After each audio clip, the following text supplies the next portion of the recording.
Hi friends, welcome to Pudhumalar vlogs. இன்றைக்கி நம்ம வாழைப்பூவை வச்சு ஒரு சூப்பரான ஒரு உருண்டை குழம்பு செய்ய போகிறோம்.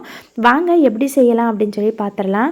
வாழைப்பூ நைட்டே நான் க்ளீன் பண்ணி வச்சிடுறேன். அது ஓப்பன் பண்ணோடனே ஃபஸ்ட்டு இருக்குது பார்த்திங்களா 2 பூ, அதை மட்டும் நான் தனியாக எடுத்துட்டேன். ஏன்னா அது ரொம்ப ட்ரையாக இருந்துச்சு, அதனால் அதில் டேஸ்ட் இருக்காது, சக்கமாக இருக்கும். அதனால் அதை எடுத்து நான் தனியாக வச்சுக்கிட்டேன். மீதி இருக்கிறத எல்லாமே நான் ஒன்று ஒன்றா அந்த மேலே உள்ள இதழ்கள்லாம் எடுத்துட்டு நான் எடுத்து வச்சுட்டேன். வச்சதுக்கப்புறமா கடைசி வரைக்கும் எடுக்க முடியாது, அதனால் ஒரு சின்ன பகுதியை மட்டும் எடுத்துட்டு கூட்டு பொரியல் ஏதாவது வச்சுக்கலாம் அப்படிங்கிறதுக்காக அதையும் நான் தனியாக எடுத்துட்டேன். இப்போ இந்த வாழைப்பூவை எடுத்துட்டு அந்த ஒரு கொத்தா இருக்குது பாருங்கள், அதை மட்டும் எடுத்துட்டு கையில் வச்சு நல்லா சிலுப்பணும். அப்படின்னாக்க அந்த நரம்புக்கு கீழே ஒரு தோல் மாதிரி இருக்கும் இல்லையா, அது வெளியே தெரிய ஆரம்பிச்சிடும். நரம்பு இழுக்க இழுக்க அதுவும் வந்துடும். இப்போ க்ளீன் பண்ணுறது ரொம்ப கஷ்டமாக இருக்கும். அதுக்காக இந்த மாதிரி நீங்கள் எடுத்தீங்க அப்படின்னாக்க ரொம்ப ஈஸியாக நம்ம அந்த நரம்புகளை எடுத்துடலாம். எடுத்ததுக்கப்புறமா கட் பண்ணாமல் அப்படியே ஒரு டப்பாவில் போட்டு ஃப்ரிட்ஜில் வச்சோம் அப்படின்னா கருக்காமல் நல்லாயிருக்கும். இல்லை அப்படின்னா கட் பண்ணால் மோரில் ஊற போடணும், அப்போ தான் கருக்காமல் இருக்கும். இப்போ கடலைப்பருப்பு நைட்டே நான் ஊற வச்சுட்டேன். நான் இப்போ காலையில் பார்த்தீங்கன்னா க்ளீன் பண்ணி வச்ச வாழைப்பூவை 2 தடவை கழுகிட்டேன். கழுகினதுக்கப்புறம் கொஞ்சம் தண்ணி சேர்த்து மஞ்சத்தூள் சேர்த்துட்டு நான் ஒரு 5 நிமிஷம் அதுலேயே வெந்துடும், வேக வைக்க போகிறேன். இப்போ இது வேகட்டும்.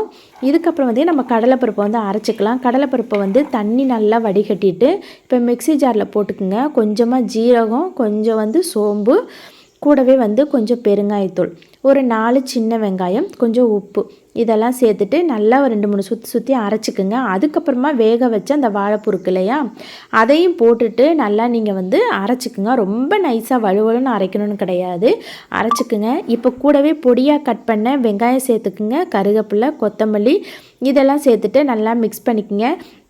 உருண்டை பிடிக்க வரல அப்படின்னா, ரொம்ப லூஸ் ஆகிட்டு அப்படின்னாக்கா கொஞ்சம் அரிசி மாவு கூட நீங்கள் சேர்த்துக்குங்க.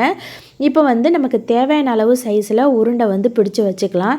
இப்போ உருண்டைகளை எண்ணெயில் போட்டு நல்லா பொரித்து எடுத்து நம்ம குழம்புல போட்டாலும் செம்ம டேஸ்ட்டாக இருக்கும். நான் இன்றைக்கி இட்லி காலையில் இப்போ அவிச்சேன், அதனால் அதிலேயே நான் அவிச்சிட்டேன் நான் அந்த உருண்டைகளை வச்சு. அப்போ ரொம்ப நேரம் குழம்புல கொதிக்க விடணும்னு கிடையாது. இப்போ எண்ணெய் ஊற்றிக்கிங்க. கடலைப்பருப்பு, உளுந்து, கடுகெல்லாம் சேர்த்துட்டு பொரிஞ்சோன்னே 2 வத்தல் கிள்ளி போட்டுக்குங்க. கருவேப்பிலை, வெங்காயம் பொடியாக கட் பண்ணி சேர்த்துக்குங்க. வதங்கினோன்னா கொஞ்சம் மஞ்சத்தூள் சேர்த்து வதக்கிக்குங்க. நான் காரத்துக்கு மிளகாத்தூள் 1 டேபிள் ஸ்பூன் சேர்த்துருக்கேன்.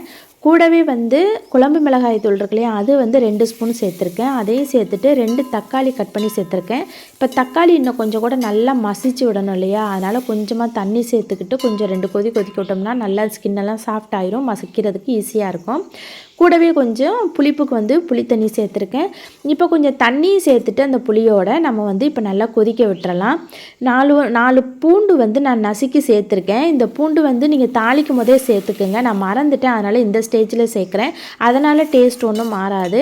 இப்போ தேங்காய் நல்லா நைஸாக அரைச்சி நீங்கள் சேர்த்துக்குங்க.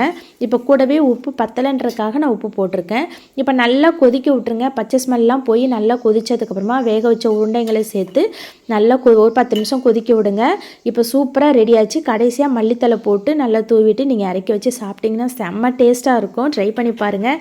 இந்த வீடியோ பிடிச்சிருந்தா லைக் பண்ணுங்கள், மறக்காமல் சேனலை சப்ஸ்கிரைப் பண்ணுங்கள். இன்னொரு வீடியோவில் சந்திக்கிறேன். அது வரைக்கும் பாய்.